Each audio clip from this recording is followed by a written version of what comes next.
Le sable céda sous les pieds de Pauline et coula, fluide comme de l'eau.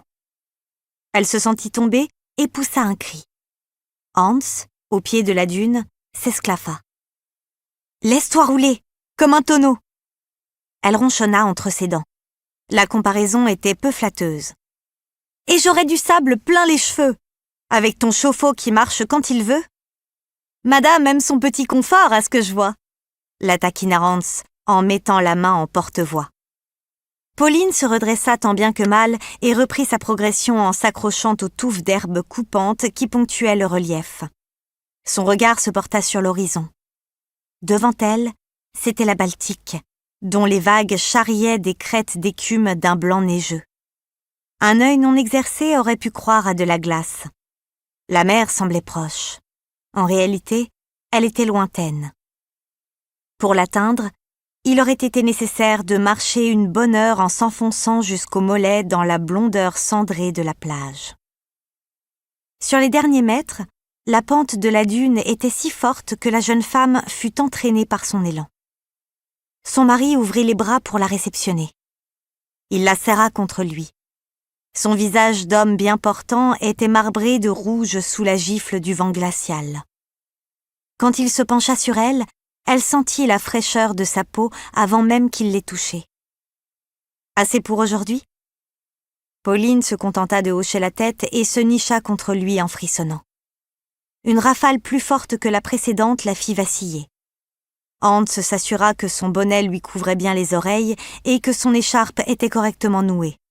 « Je ne garantis plus rien de ma sécurité personnelle si je dois annoncer à ta mère que tes oreilles sont tombées toutes seules à cause du froid. » chuchota-t-il contre sa joue. Pauline soupira.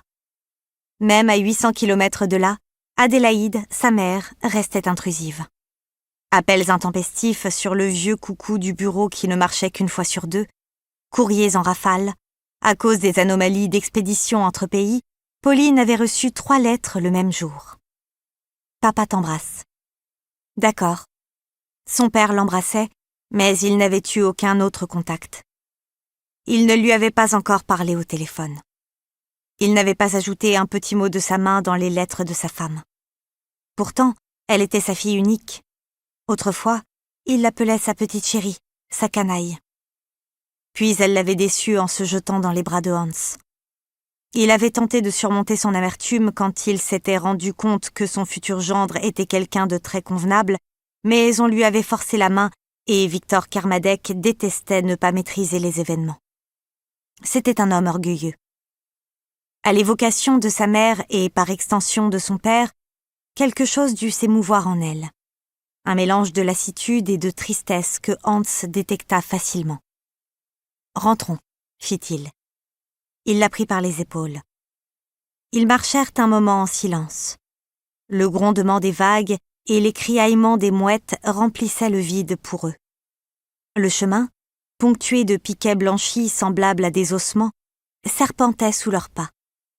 Il fallait une vingtaine de minutes pour rejoindre la vieille maison à Guenot. « Est-ce que tu as reçu des nouvelles de tes amis ? De Nathalie ?» Ils avaient passé la crête de la dune et se trouvaient dans un vallon tapissé de seigles de mer. Désormais, on s'entendait mieux. « De Nathalie seulement, » répondit Pauline. « Mais ça ne fait pas très longtemps que je suis en Allemagne. Je devrais bientôt recevoir du courrier des autres. » Et que dit-elle ?